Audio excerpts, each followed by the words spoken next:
All right. I'm very sorry for that. But we'll just very, very, very quickly.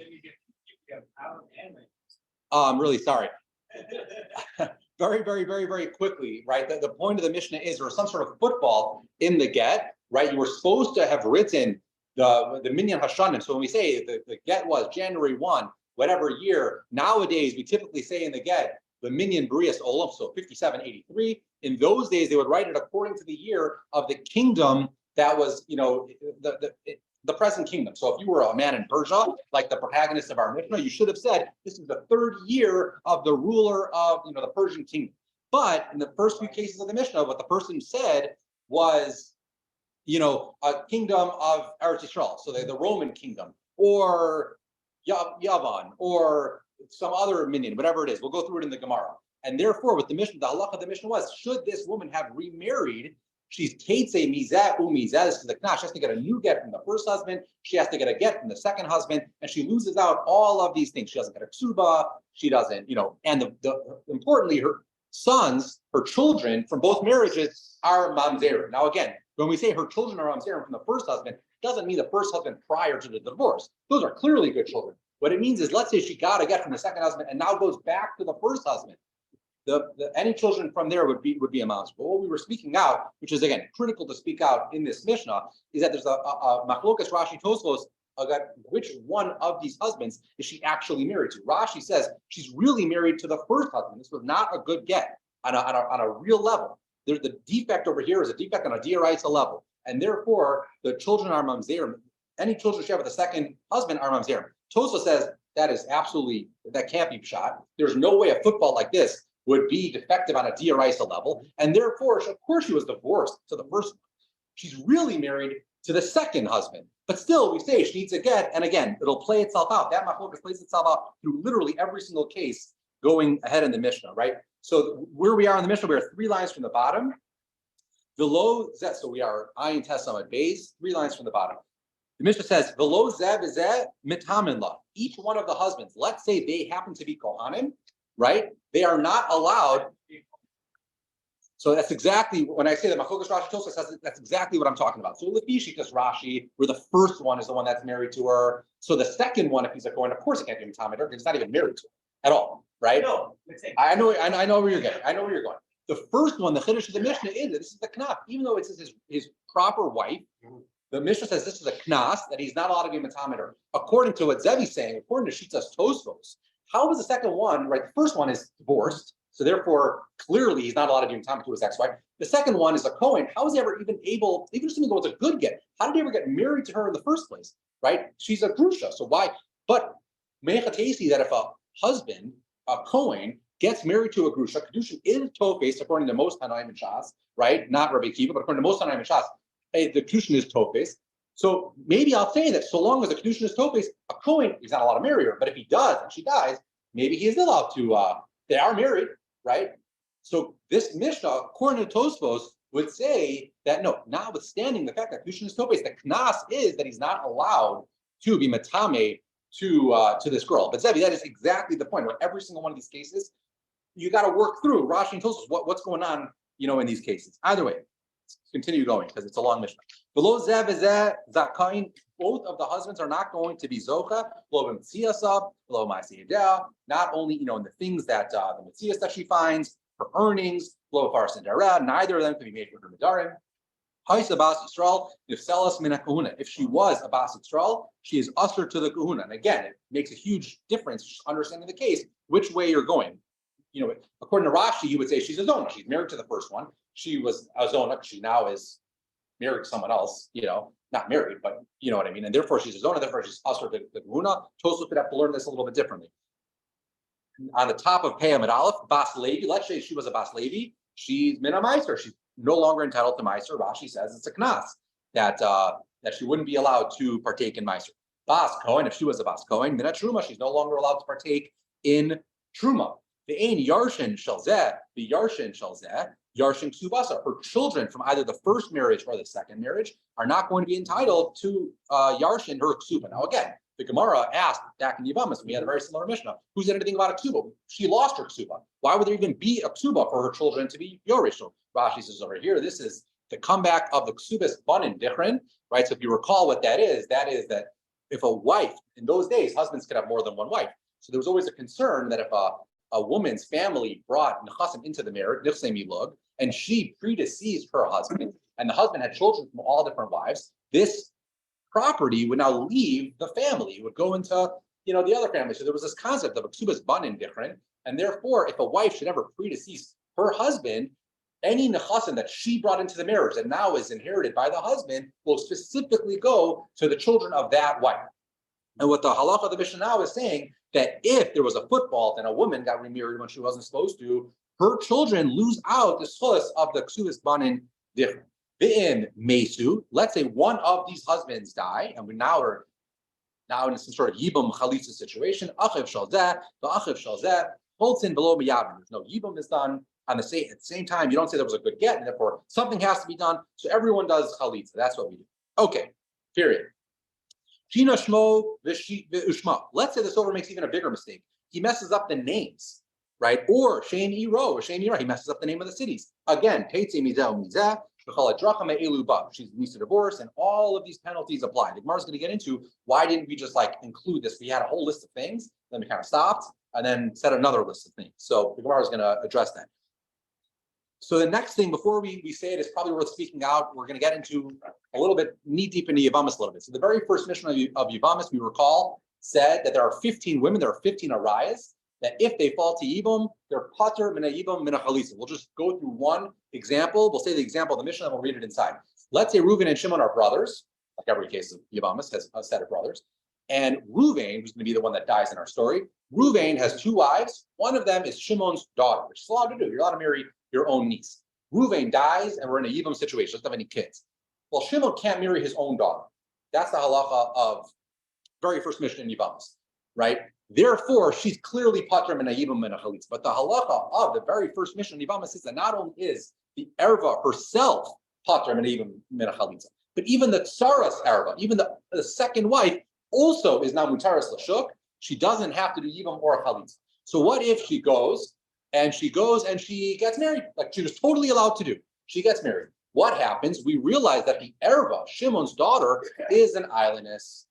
Now that we know that she's an islandess, turns out that Shimon's daughter's original marriage to Reuven was a mekav tos. It was not a valid marriage. Therefore, Reuven's other wife was a shomeres yavam. She was supposed to do yibum or chalitza with Shimon. Meanwhile, she went out and married someone else. She went out and married, So therefore, that's the case. Let's read it inside. Kol harayos she'amru sorosein mutaros.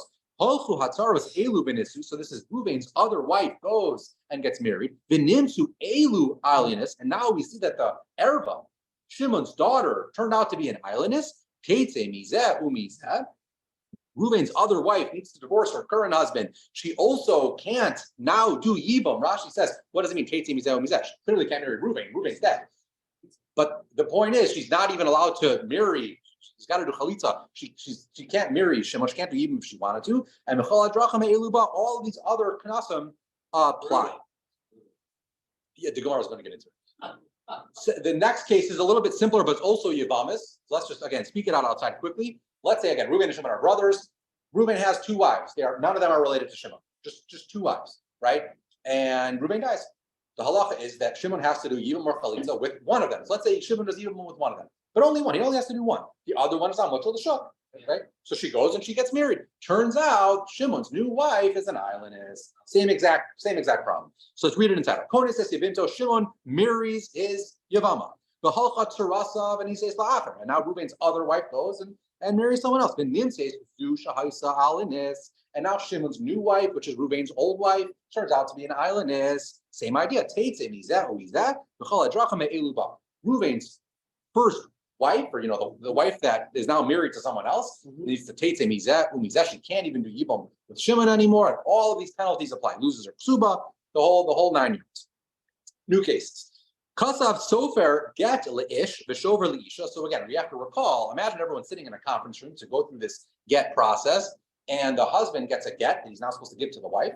The wife has a shover, a receipt, that she's supposed to give to the husband. Why? Because presumably they're also dealing with the ksuba, right? They're all dealing with the ksuba, and therefore he needs proof that he paid the ksuba. Should you ever come later and say you didn't pay the ksuba? So what happens if ever the documents are being passed around? But what happened? V'ta'a v'nasan get li'isha v'shover le'ish. The sofer, whoever's running this thing, clearly it wasn't the CRC, right? Someone gives the get to the woman, gives the shover to the man. The nasnu zel is that they exchange documents, but they exchange the wrong documents. Ula achar zman hare get yotze miata ish v'shover miata ish. So the woman wants to put the get on her wall so everyone can see, right? Turns out it's a shover, right? And she's, oh my God, like, what just happened? I never even got my get, right? What are we going to do? So again, teitze mizeh mizeh b'chol hadracha me'eluba. So it's the same halacha, penalties all around. Rebbe Lazar Omer, sorry, what's the Dalid? Should have looked at this before. Oh, Rebbe Eliezer. So they changed the gear. So Rebbe Eliezer Omer, and we'll see what this means to the Gemara. Im la alter yatza ains again. If they figure this out right away, then yeah, we just redo it and we figure this out. Im la achar zman yatza. If people only figure this out after a long time, again, we'll see in the Gemara what la alter zman means. Harei zeh get. We say it is a get. Lo kol heimenu min harishon la'abed zchuso shel sheni. What we'll see in the Gemara, what that seems to mean is we assume there's some foul play going on over here. We're assuming that the husband and the wife are now in cahoots. They kind of switched it on their own. They want to assume kanunya. Very good. They want that's what we think is going on. But we'll see that in the Gemara. But again, a lot of halachas. The very first halacha of the Mishnah was what was the foot fault? That they put the wrong way of describing the year. They should have described the year sitting in Bavel as the X year of Malchus, the Persian Malchus, right? Malchus Paras, or whatever it is. Instead, they wrote other things. But the Mishnah used a euphemism. The Mishnah, instead of saying whatever the Malchus was, said Malchus she'ena hogenes. So the Gemara opens with that. My Malchus she'ena hogenes. What Malchus are we even referring to when we say Malchus she'ena hogenes? Malchus haromim. It's the Roman Malchus. My Karla Malchus she'ena hogenes. Why does the Mishnah refer to them as the Malchus she'ena hogenes? Mishum de'ein lahem lo ksav v'lo lashon. Because they apparently, I don't know much of the history, but apparently the Romans did not have their own handwriting, didn't have their own language. They used Greek. Very good. Yeah. Again, I'm out of my league here. But the point is, because of that, the Mishnah clearly in the get, right? The whole point of this is Shalom Malchus. You're not going to write Malchus She'eno again. So you probably wrote the Roman Malchus, but our Mishnah is just referring to them euphemistically as the Malchus She'eno Hogenes. So Amar Ula Mata Kinu Malchus Begits. And why do we even do this? Why do we date our gets this way? Mishum Shalom Malchus. We do it because of Shalom Malchus, right? As we saw, not too long ago, and all these people took it very seriously. And therefore, you don't want to look like you're rebelling, so you want to show a lot of kavod, right? Even in Tefillah, we say all sorts of things, Shalom Malchus. So therefore, I remember this, we talk about it in the context of a get, but it's probably all contracts, right? This is how they dated contracts, back in the day. But the Gemara asked an obvious question. Umishum Shalom Malchus, Ketzei V'Havlad Mamzer. Look at all the consequences in this Mishnah. Because football like this, Shalom Malchus, whatever it is, granted, you were supposed to look at Tefillah, but you're going to tell me that if you messed it up, the vlad is going to be a mamzer, right? And the Gemara says, Reb Meir l'taimei, this is Reb Meir l'shitaso, the Amar of Amnuna, Mishnei d'Ula, Omer Hayer Amer, Kol HaMeshana, Mimatbea, Shetavu Chacham Begitin, Vlad, mamzer. So even if it's just a tiny little football, but that's Reb Meir Shita, if you mess up any small little thing when it comes to gets, the vlad is a mamzer. Rashi speaks out. Who said anything about Reb Meir, right? It's not like the Mishnah said, it's not like we said, oh, this must be Reb Meir. We just kind of took for granted it's Reb Meir. So Rashi speaks out, what he does in a lot of places. You look at the first Rashi in the wide line, Reb Meir l'tamei, Stam Mishnah. A Stam Mishnah is always Reb Meir. So the point is, it's a Stam Mishnah. We assume it's Reb Meir, and therefore it's Reb Meir l'shitaso, who says that any time you make any small deviation from what you were supposed to do by a get, the vlad is a mamzer. So l'shom malchus yavan. The Gemara is going to ask, why do we need to teach the halacha 5 times? We have 5 different examples of ways that you mess this up. I need every single one of these cases. Remember, the person's involved. So the correct malchus is kara. Right. If I only taught you the first one, that the malchus romim is bad, I would have said mishum dimalicha. I would say, of course it's bad, because that's a competing malchus in a different part of the world. So of course people will take offense to that. Ava malchus madai, malchus yavan, maida haba haba. But those aren't currently in control. Those are historical. It's like me saying this is the X year of King Elizabeth. Oh, not King Elizabeth, but some king that who cares? Like that's just I'm a weird history buff. But bottom line, that no one should take offense to that. But malchus madai malchus yavan. So if I taught that even by doing malchus madai malchus yavan, it's a problem. Mishum the malchus ahavu. Again, maybe you'd say, oh, I know why someone might take offense to that, because at the very least, it was a kingdom. Granted, a historic kingdom, but a kingdom nonetheless. Who would ever take offense to me yearning for the return of Yerushalayim, right? So why would anyone have a problem with that? So but if the Mishnah wanted to teach binyan bias, and for some reason people will take offense to that, to Amri Kimat Krish V'chayu. So again, maybe you would say the reason why they would take offense to the binyan bias is, again, it sounds like the Jews are getting the rebellion ready. They're very Zionistic. They're doing whatever they're doing. Churban bias, but then if I'm just going to acknowledge the churban of the bias, maybe that should be okay. Lo tzricha. So therefore, the Mishnah felt the need to give us all these examples to say, no, we really need to say Malchus Paras. None of these other things are going to work. Okay. The next case of the Mishnah was Hayy Mizrach because of Amar. So when we learned the Mishnah, we said the Sofer was sitting here and he wrote over there. But the Gemara in real time is going to try to understand who exactly is the one sitting B'Mizrach and writing Gemara. So man, Ilema Baal, if you're going to tell me it's the Baal who's sitting in place A and they wrote place B, Hainu Shina Shmo, Ushma, Shemi Ro, Shemi Ra. The Mishnah later on is a case where we mess up the city, right? So that can't be what's going on. Elalab, Sofer, must be the Sofer. He's in the wrong spot. To Amar Lahu Rav Lasafre, Rav would always tell his scribes, and Amar Lahu Ravuna Lasafre. Ravuna would also tell his scribes, Kias Visu Bishili, when you're sitting in Shili, Ksuvu Bishili, right? And again, I'm sitting in Shili. The Apal Gab, Dimimsaran Lafumili Bihini, even if you received the instruction to write again, back when you were in Hini, still now that you're in Shili, right? Shili, Bechenes Visu Bihini, same thing when you're in Hini. I don't know why they had to make it so confusing. If you're sitting in Hini, Ksuvu Bihini, Afal Gab Dimemsra Lachumili Bishili, even though you received the instruction in Shili, period. So the bottom line is the first halacha of the Mishnah was, we saw the Peshitas from Meir, that if there's a minor football in the way you date a get, you say, the malchus of this instead of the malchus of Paras, it's a problem, and the kids are mamzerim. So Amar Rabbi Amar Shmuel, Su Divrei Rav Meir. This is Rav Meir. Shita Aval Chachamim Omrim. Turn the page. Sorry. Aval Chachamim Omrim. The Chachamim say, Afilu lo kasav ella l'shem santer shebe'ir harezu migarashes. You don't even have to say the malchus paras. You just need to mention some government official that is in the government. So the example that he gave was the santer shebe'ir. Rashi says the santer shebe'ir is the zaken who was in charge of knowing whose plots of lands belong to whose. Nowadays we have title insurance for these sorts of things. But in those days, they had an old man, and an old man was in an office, and he said, that's the property line, belongs to that guy. So he's some sort of person in the government, so long as you said it's the year 41 of Zaken Echad, who's the Santer Shebe'ir, that would be good enough. So the Gemara tells a story, Ahu Gita, to have a Ksiv Bey, L'Shem Istandra de Basker. So is written the name of a specific government official of the proper government. So Shalcha Rav Nachman bar Rav Chizda l'Kamei de Rava, and they said, Ki hai gavna, what do we do in a situation like this, where instead of saying the name of the king, we said the name of the Estandra de Basker. Shalach lei, the response they got, Baha, was, Baha, Afil Rav Meir Modi. This government official, even Rav Meir, who we know is so makbid about this, even he would say this is okay. My time, my osma, because again, it's all within the same governing body. So the Gemara says, so Umay Shna, Mi Santer Shebe'ir. The Santer Shebe'ir, we said that specifically the Chachamim would be okay with. Not Rav Meir. What's the difference between the Santer Shebe'ir and the Standara de Basker? The Gemara answers, Hasam Zila B'hu Milsa and Hacha Shlichu Lahu Milsa. So if you look at Rashi, it sounds like the Santer Shebe'ir was literally the lowest form of government. It's almost insulting to the government that you would refer to the government with reference to the Santer Shebe'ir. It's like the secretary of, I don't even know what.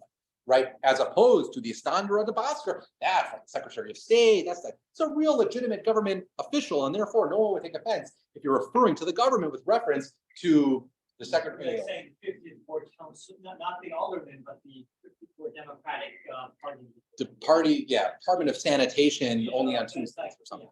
Yeah, whatever. Exactly. Yeah. So again, it's you have to live there, I imagine, to have a full appreciation for what these positions were. But that's the bottom line.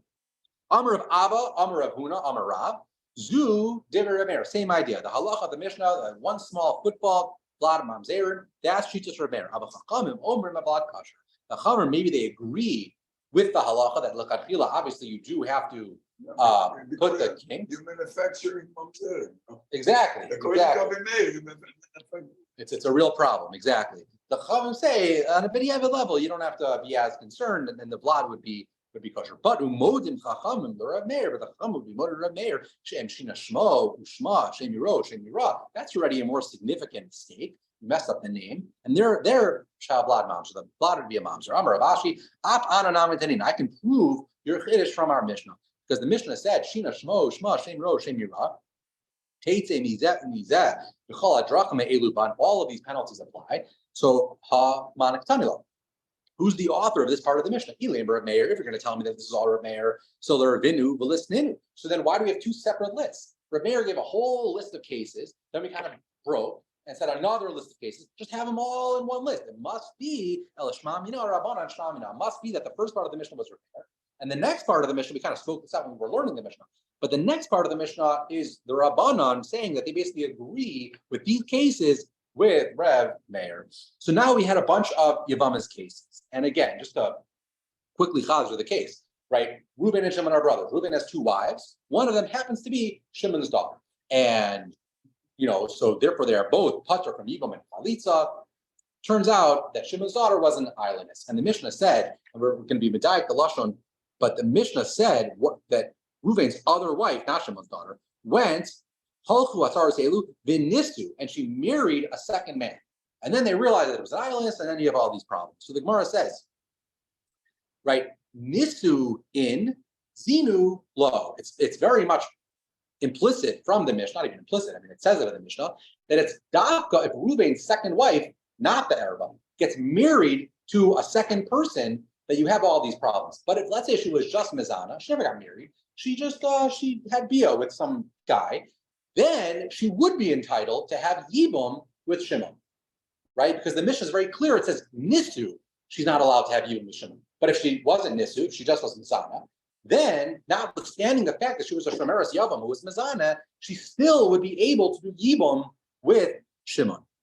So again, the Gemara says nisu in.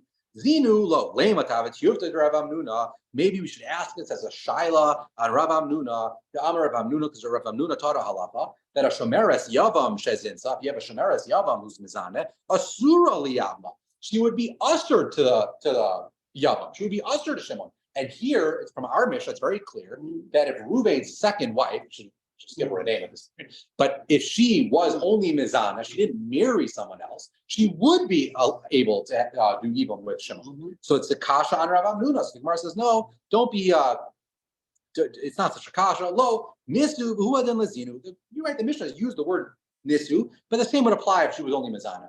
V'haydi tani nisu. So why did the Mishnah specify nisu? Lishna ma'al, you're not going to, very often the Machaber, the Mishnah, right? Rebbe, he wanted to speak. Lishna ma'al, you didn't want to speak about a case where she was mizana, so we said nisu. But enochanami, the same would be true if she was only mizana.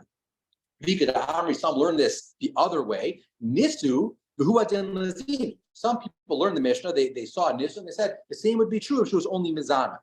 So maybe that's support to Rav Amnuna's halach. The Amar Rav Amnuna shemeres yavam shezinsa asur liyama. Shemeres yavam who's mizaneh, she's usher to Shimon, our yavam in this case. And again, that's what our Mishnah would be saying. Our Mishnah used the word nisu, but it meant nisu and also if she was only mizaneh. But the Gemara says no, lo nisu dafka. No, maybe I'll tell you that it's not a support from Rav Amnuna because our Mishnah you could say nisu is dafka. It's dafka if a woman got married. That she's usher to Shimon, but if she was only mezana, she would be mutter to be even with Shimon. And what's the logic?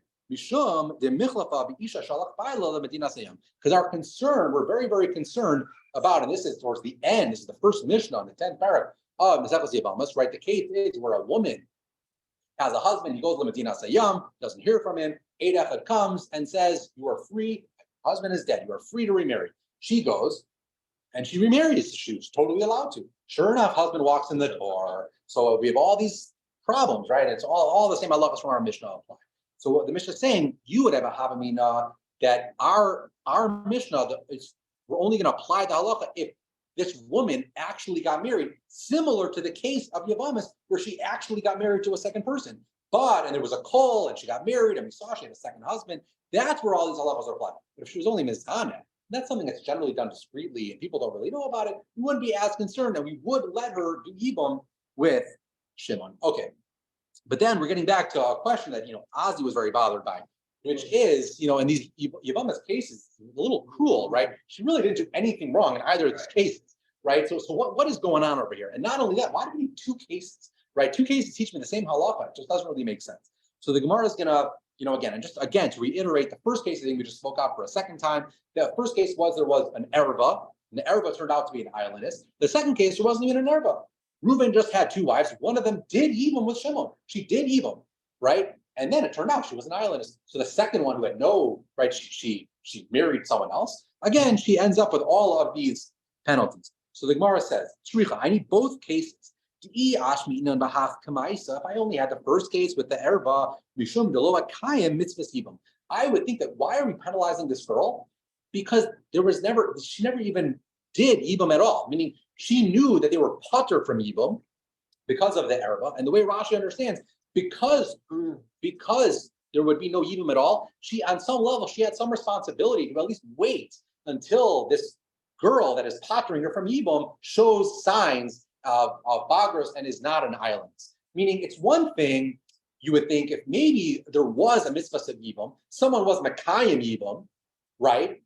Because they got married, then you would think, all right, once yibam was Makayim, then you can go and get married. But in a situation where there's an erva and no one's going to do yibam, then we would tell all the tzars, at least wait and let's confirm that the erva is real. Let's confirm that she's not an island. That or do chalitza, or whatever it is. That's fair. No, but if she doesn't want to, you could She can be married, she can marry a point. Yeah, it's fair. She loses that. All right. So, So and you can't do a lady. take offense to that. Oh, yeah. Either way. So again, if I only had the first one, yes, mean about kamaisa, b'shum dlo v'kayim is v'sibam, aval hacha de kayim is v'sibam eim alo. V'iyash minan hacha. And if I only had the second case, mishum dikar ramya kamei. Right, the second case, maybe you would say, why is she being penalized? Because the reality was she was a Shemeres Yavam. She really did have a mitzvah Yivam. Now she says, I did, but the other one did Yivam. Okay, so because you had the mitzvah on you, it's your responsibility to make sure that the Yivam plays out before you go and get married to someone else. Right, you got to make sure she's not an island. Aval Hasam, and in the first case, little Ramya Kamei, but it's hard to say, like, what do you want from me? There isn't even a mitzvah Yivam over here. The tzara is an erba. So that's why there's a svara that if I only had one of the cases, I wouldn't necessarily know the other case and vice versa. So the last case of the Mishnah was a case where the sofer mistakenly gave the shover to the man, gave the get to the woman. They then exchanged documents and realized after a while that they messed this up. And again, the Tanakama says that Reb Eliezer said, not so fast. We have to see exactly when this is happening because we are maybe choshesh, the husband and the wife are in cahoots together. Maybe they want to get remarried. Now she's married to someone else. She doesn't like that guy. They want to get remarried. So they're going to come up with this whole little story where they exchange the wrong documents. So, hechidami la'alter, v'hechidami la'achar zman, right? The halacha, the Mishnah was, Reb Eliezer said, if this happens right away, then we just fix it, right? Then we assume that they're telling the truth. And we make them fix it. If this happens after a long time, we don't trust the first husband anymore. So what does it mean, la'alter, and what does it mean, achar zman? So Amar Rabbi Yehuda Amar Shmuel, kol zman sheyoshvin va'asukin ba'oso inyan zehu la'alter. While they're sitting in the conference room, right, and they're still kind of schmoozing, that is la'alter. If you figure it out while you're in the conference room, you can redo it. Once you get up and you're in the parking lot already, it's too late. At that point, we don't even trust the husband anymore. It's a good get. Everyone just moves on. And it's all good. So that's already a tremendous chiddush, right? Rav Ada bar Ahava Amar lo nises zehu la'alter. No. So long as she hasn't remarried, then we'll say we trust the husband, we make them do a new marriage, a new divorce, and it's all good. Nises, once she gets married to a second husband, zehu la'achar zman. Now we no longer trust the husband. So the Gemara says, just from the Mishnah itself, it's very much mashma the second way, right? The second sheet, right? Tanan, the Mishnah said, Lo kol heimenu min harishon la'abed sluso shalsheni. What Rabbi Eliezer said was, we're not going to trust the husband to mess up the second husband. So Bishlam, Rav Adabar Ahava, Bishlam, according to the second way of understanding that Rabbi Eliezer halacha holds true, dafka, when the woman remarries, that's what we mean when we say we're not going to trust the first husband to mess up the second husband. Elul Shmuel, but according to Shmuel, who says we don't trust him the second they walk out of the conference room, my Shani, she isn't even married yet. Who's the second husband? So the Gemara answers, "Zchus haru'uya l'sheni." What I mean is, once she's divorced, at this point, she's able to now marry a second person, and other people have zchus. They were waiting for this day for her to get divorced. They now have rights to propose. We're not going to allow the first husband to mess up the second person's ability to propose and get married.